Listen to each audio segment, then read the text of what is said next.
Welcome to this episode of the Harpreet Singh Show. In today's segment, we'll talk to Paula Williams. She's the co-founder of Communities and Coal. This is an organization which is opposing the application put forward by Surrey Docks to get a license to import coal from America. Why is this organization opposing this? Let's have some knowledge from Paula Williams. Welcome to the program. Thank you for having me. Thank you. So what is this organization, Communities and Coal? Communities and Coal is a group of South Surrey and White Rock residents who have come together to oppose the permit application by Surrey Docks to import up to 8 million metric tons of U.S. thermal coal through BC communities. Okay. And when you say this is a community organization and people are opposing it, what is the major objection in this? Well, we feel that the shipment of U.S. thermal coal comes with more risks than benefits to BC residents.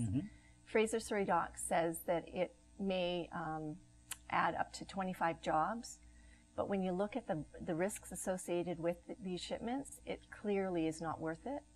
There's many concerns, health concerns, safety concerns, environmental concerns, and when you take a close look at the list, it's just not worth it.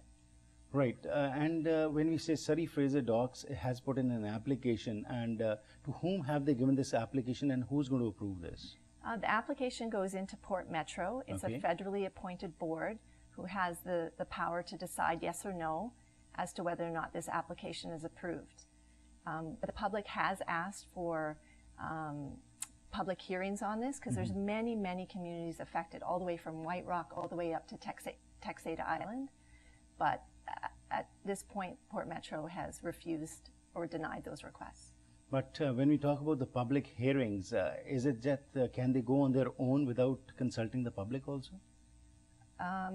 You're saying can they go forward with this? Yes, they can. Yes, they can. And that's the part that's really unbelievable. When you take a look at all the impacts, the negative impacts of this, for one body to be able to say yes to this, really, that's really concerning. And has the Communities and Coal, your organization, tried to approach the Port Metro and talk to them about this? We have sent them a letter advising them, making them aware of our concerns in our organization. At one point, they said that they would come and do a public consultation within our community, but that's not the same as a public hearing. So what we want is we want it open to all residents of BC to be able to speak freely and to ask any question that they want. So are you also trying to involve the politicians also in this? We have definitely engaged our politicians. I know that Surrey City Council has not come forward with a position other than the fact that Mayor Diane Watts has sent a letter to the port, a public letter requesting these public hearings. So that's really good news for us. Right. There are other communities where their city council has come right out and opposed this permit application, such as New Westminster and White Rock, which is great news for those communities. And we're hoping that Surrey City Council does the same. So apart from the civic politicians, have the provincial and the federal politicians also come and talked about this? Well, some of them aren't saying much. There are some that are outright opposed to this. We have met with some MLAs and some MPs, and I think that they're doing some of them anyway, are doing what they can, but ultimately it's Port Metro that decides. Right, and that's a federal regulated body. That's correct. Okay. Now, how are you trying to engage the common masses also? What is your approach for that? Well, our approach has been just public awareness. We do have a petition which we put together. We got that together near the end of July, and within 4 weeks now, we're over 9,000 signatures. So we've been going door to door canvassing, and we also have our online petition. We've gone to farmers markets, to festivals, just trying to reach out to as many people as possible. Now, we're not just confined to South Surrey and White Rock. We've started to reach other communities because the word is getting out there, and they're getting a hold of us saying, we want to know more, we want to do something in our community. So what our strategy now is, we're going to hold town hall meetings in various communities and give them the information that we were given and let them decide what's best for their community. And hopefully they can implement what we're doing. Right. And also, have you tried to approach the Surrey Docks also, who have put in this permit application? And where does it stand? How much time will it take for this to be processed? We have contacted Fraser Surrey Docks by email. Again, they're not open to public hearings.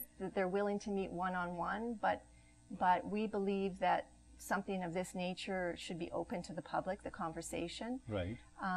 And as far as how long will it take for something like this to be developed, I think the facility at Fraser Surrey Docks, it won't take that long for them to develop. I think it's 6 to 8 months for them to actually, if this is approved, to get their facility up to par, to be able to accept these shipments. Right. So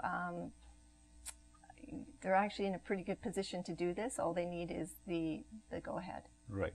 So Paula, while this is being opposed, but on the other hand, the way the population is increasing and there is need for more consumption of coal for industries and other things. Yeah. How do you see with that? Because we have to progress also. So while we are opposing it on the basis of that it might create some problems, but how do you also oppose this, that we need for our progress the industrialization to meet the demands of the people? How do you go about with that? Well, the interesting part about this is that, there's two types of coal. There's metallurgical coal and there's thermal coal. So the metallurgical coal is the steel making coal, and we're not talking about that coal. That's a big industry here in BC, and we're not talking about that. Right. We're talking about the thermal coal, which is used for power. So what usually happens is that this gets shipped off to Asian markets so that they can use it for heating and things like that. Okay. So that's the coal that we're opposed to. So this coal is U.S. thermal coal. Okay. So we're just a vessel to so get it out of the U.S. and on so it's not going to be consumed in Canada. It is going to be transported to other countries. Be transported. We'll discuss more about this after this break.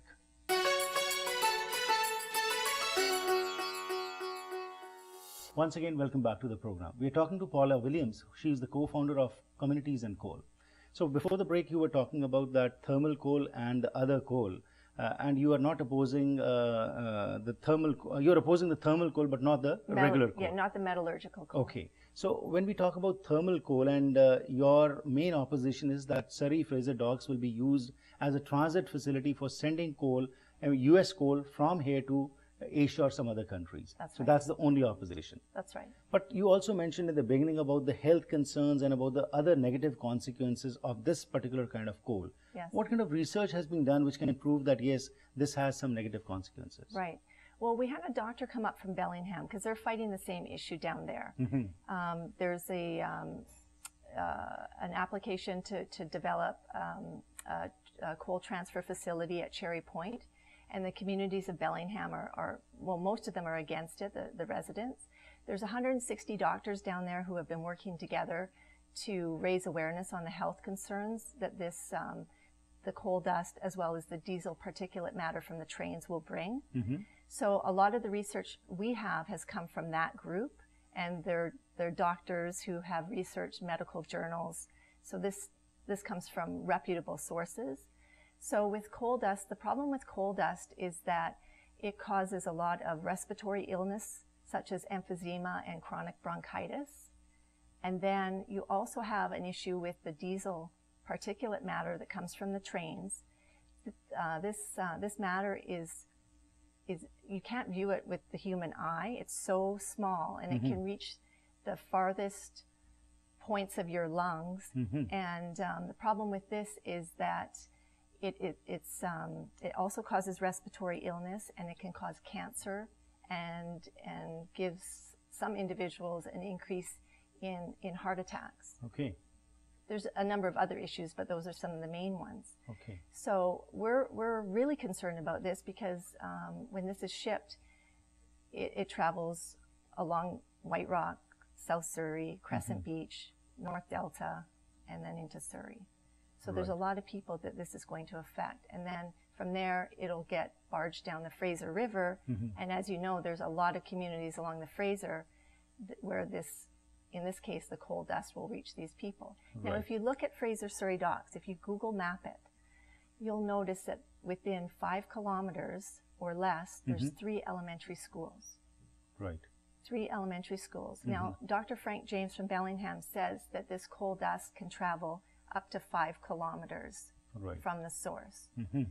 So, anyone in their right mind at Port Metro Vancouver would just take a look at that alone and say that this is not a good idea. And those parents whose children go to those schools should be very, very concerned. Right. And Paula, what you're talking about is that it is just the coal dust which can create such problems.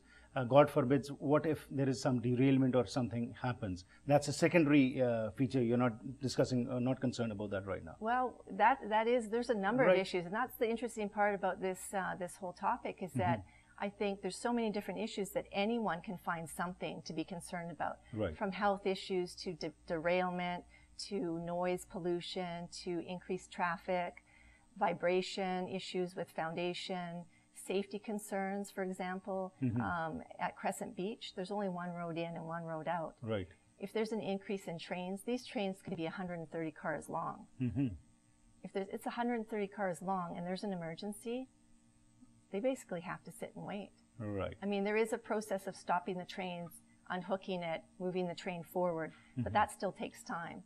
And seconds count when there's an emergency. Absolutely. Yeah. Have you tried to approach some environmental groups also?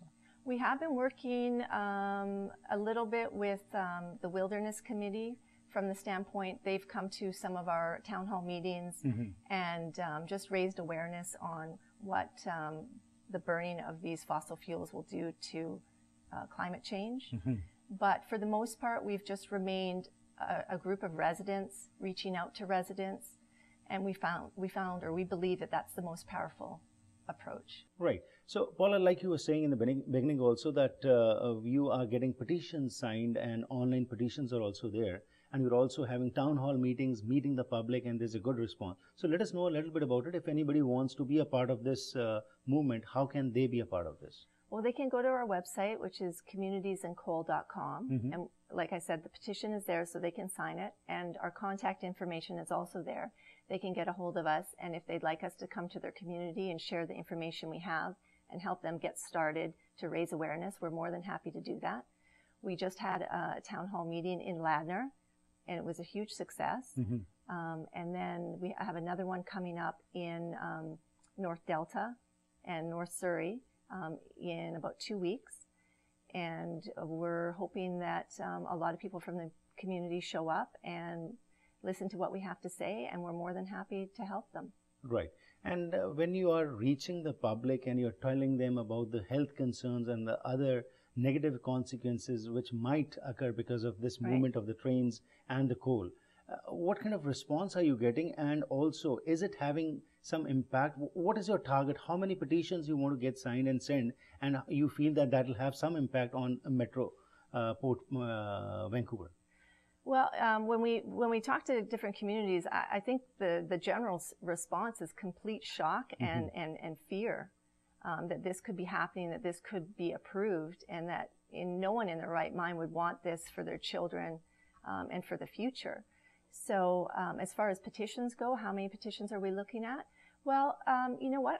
I think we still have a ways to go. We have 9,000, and we're really proud of that. And we think that the community, there's a message there.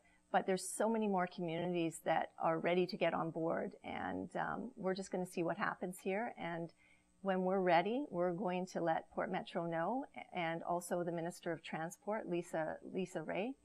I think it's really important that they hear what the public is saying. Thank you and best wishes. Thank you. Thank you. So ਅੱਜ ਅਸੀਂ ਗੱਲਬਾਤ ਕੀਤੀ ਹੈਗੀ communities ਅਤੇ ਕੋਲ ਤੋਂ ਆਏ ਸਾਡੇ ਮਹਿਮਾਨ ਪੌਲਾ ਵਿਲੀਅਮਸ ਨੇ ਦੱਸਿਆ ਹੈਗਾ ਕਿ ਅਮਰੀਕਾ ਵੱਲੋਂ ਇੱਥੇ ਕੋਲ ਨੂੰ ਲਿਆ ਕੇ ਇੱਥੋਂ ਟਰਾਂਸਪੋਰਟ ਕਰਨ ਲਈ ਸਰੀ ਫਰੇਜ਼ਰ ਡੌਕਸ ਦੇ ਵਿੱਚੋਂ ਕੋਸ਼ਿਸ਼ਾਂ ਕੀਤੀਆਂ ਜਾ ਰਹੀਆਂ ਨੇ, ਜਿਸ ਵਾਸਤੇ ਉਹਨਾਂ ਨੇ ਇੱਕ ਪਰਮਿਟ ਲੈਣ ਵਾਸਤੇ ਪੋਰਟ ਵੈਂਕੂਵਰ ਦੇ ਵਿੱਚ ਐਪਲੀਕੇਸ਼ਨ ਪਾਈ ਹੋਈ ਹੈ। ਪਰ ਲੋਕਾਂ ਵੱਲੋਂ ਇਕੱਠੇ ਹੋ ਕੇ ਇਸ ਦੇ ਵਿਰੋਧ ਕੀਤਾ ਜਾ ਰਿਹਾ ਹੈ, ਕਿਉਂਕਿ ਇਹਨਾਂ ਦਾ ਮੰਨਣਾ ਹੈਗਾ ਕਿ ਇਸ ਨਾਲ ਨੁਕਸਾਨ ਹੋਏਗਾ, ਕਿਉਂਕਿ ਜਿਹੜਾ ਥਰਮਲ ਕੋਲ ਹੈ ਉਸ 'ਤੇ ਰਿਸਰਚ ਕੀਤੀ ਜਾ ਚੁੱਕੀ ਹੈਗੀ ਹੈ ਕਿ ਇਸ ਦੇ ਬੜੇ ਮਾੜੇ ਨੈਗੇਟਿਵ ਕੌਨਸੀਕੁਐਂਸਿਸ ਹੁੰਦੇ ਨੇ। ਸੋ ਇਸ ਵਾਸਤੇ ਇਹ ਅੱਜ ਸਾਡੇ ਕੋਲ ਆ ਕੇ ਗੱਲਬਾਤ ਕਰ ਰਹੇ ਨੇ ਕਿ ਆਓ ਸਾਰੇ ਰਲ ਮਿਲ ਕੇ ਆਵਾਜ਼ ਬੁਲੰਦ ਕਰੀਏ, ਪਟੀਸ਼ਨਸ ਨੂੰ ਸਾਈਨ ਕਰੀਏ ਅਤੇ communities@coal.com ਤੇ ਜਾ ਕੇ ਹੋਰ ਜਾਣਕਾਰੀ ਤੁਸੀਂ ਲੈ ਸਕਦੇ ਹੋ।